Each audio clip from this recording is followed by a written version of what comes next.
জীবনের শুরু একটা সুন্দর গ্রাম আর চাষের জমির মাঝখানে হয়েছিল।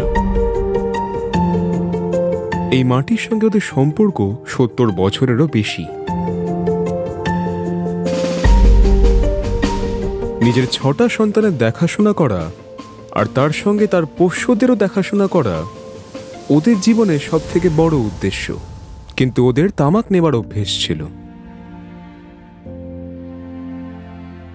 উনি জানতেন না যে এই তামাকের নেশা তার জীবনকে ওলটপালট করে দেবে। আর তারপর একদিন তার এই অভ্যেসটা তার জীবনে একটা বড় ঝড় এনে দিল।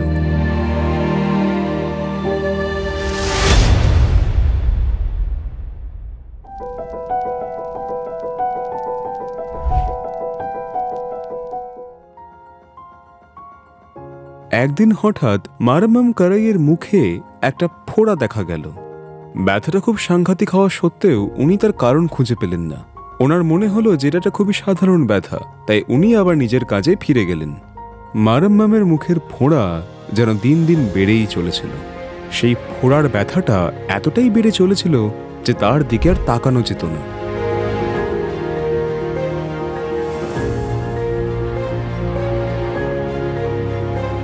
আমার নাম রাজারাম, আমার মায়ের নাম মারম্মা। আমার মায়ের মুখে একটা ছোট ফোড়া হয়েছিল। কিভাবে এলো এটা জানার জন্য আমরা পাশের হাসপাতালে গেলাম, আর ওখানকার লোকজন আমাদেরকে ডাক্তারের কাছে নিয়ে গেল। আর ডাক্তারও আমাদেরকে বললেন যে এখানে কাটতে হবে। উনি আমার অপারেশন করলেন। তারপর উনি বললেন যে আমাদের ওই কি যে বলে দৈনিকি কোটায় গিয়ে দেখাতে হবে যত তাড়াতাড়ি সম্ভব। তারপর রিপোর্ট এলো, আর ওরা রিপোর্ট দেখার পরে বলল যে ক্যান্সার হয়েছে। আর ওখানকার লোকজন বলল যে ব্যাঙ্গালোর যাওয়াটাই ভালো, আর সেখানে কোনো বড় হাসপাতালে দেখাতে হবে। এর চিকিৎসা এখন ওখানেই হতে পারে, আর কোনো উপায় নেই।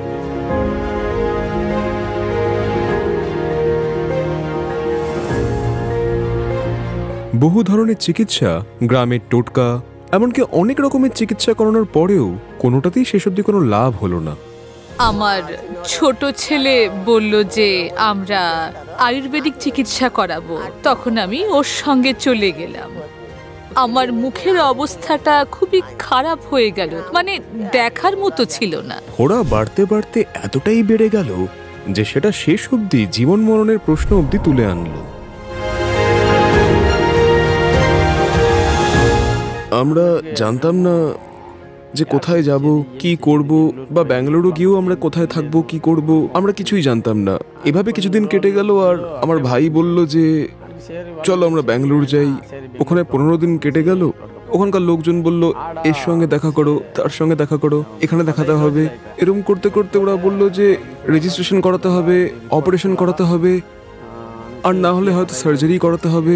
অপারেশন তো খুব মুশকিল, কারণ ওনার খুব বয়স হয়ে গেছে, তার ব্যথা সহ্য করতে পারবে না। আর তো কোনো উপায় নেই, তাই রেডিয়েশনটাই করাতে হবে এবার।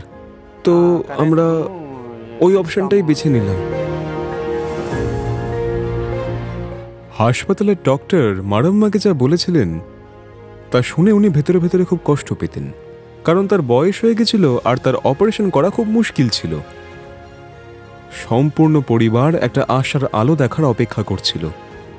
তাদের প্রত্যেকের জীবনে একটা ঘন কালো অন্ধকার ছড়িয়ে পড়েছিল। সেই ফোড়াটা এতটাই তাকে কষ্ট দিচ্ছিল যে তার দুর্গন্ধে পরিবারের কেউই তার সামনে যেতে পারত না, এমনকি তার গন্ধটাও তারা কেউ সহ্যই করতে পারত না। যেই তার ব্যাপারে শুনতো তারা প্রত্যেকে এটাই ভাবতো যে তাকে কত কষ্ট সহ্য করতে হচ্ছে।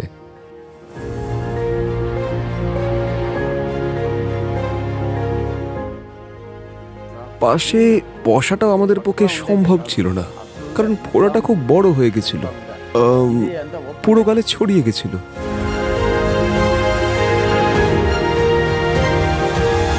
যখন জীবনের প্রত্যেকটা রাস্তা বন্ধ হয়ে যায়, তখন কোনো না কোনো জায়গা থেকে আশার আলো ঠিকই বেরিয়ে আসে।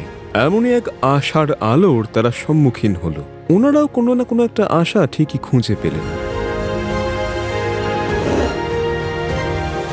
তারপর আমার ছেলে আমায় বলল যে চলো আমরা পুনর্জন হাসপাতালে যাই। তো আমরা সেখানে গেলাম আর ওনাকে দেখালাম। আমার বড় ভাই বলল যে সে এটা ফেসবুকে দেখেছে, আর সে তার সব অ্যাড্রেস বার করে আমরা সেখানে গেলাম। ওই সময় ওনার অবস্থা খুবই গম্ভীর ছিল।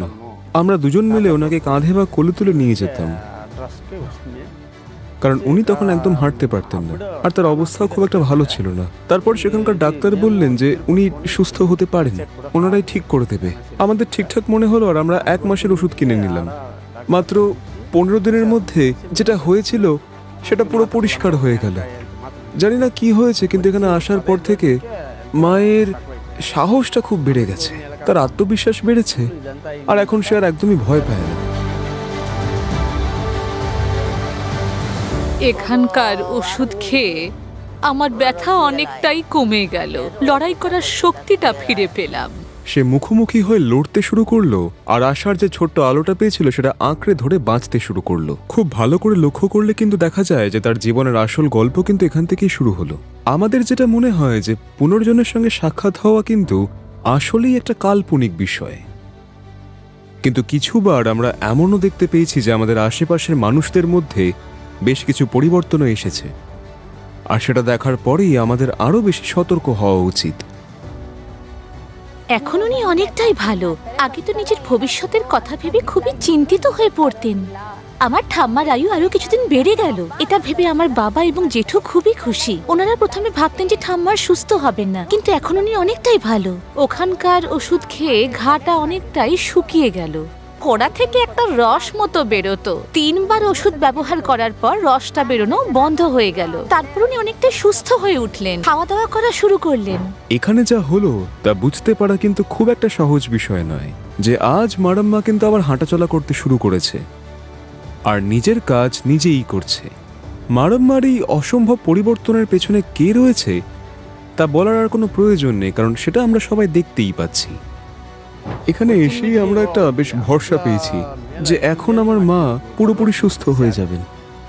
স্যার আমাদের যেটা বলেছেন আমরা ঠিক সেটাই করেছি, আর তার কথা মতো আমরা আমাদের দেখভালেও কিন্তু কোনো ত্রুটি রাখিনি। আমরা সত্যিই মন থেকে পুনর্জন হাসপাতালকে অনেক অনেক ধন্যবাদ জানাই যে ওনারা আমাদের মাকে পুরোপুরি সুস্থ করে দিয়েছে, তাও আবার সম্পূর্ণরূপে। এখানকার ওষুধ খেয়ে আমি ধীরে ধীরে সেরে উঠলাম। এই গল্পটা খালি তাদের নয় যারা এই সমস্যার সম্মুখীন হয়েছে, বরং ওদেরও গল্প যারা সেতু হয়ে তাদের পাশে দাঁড়িয়েছিল।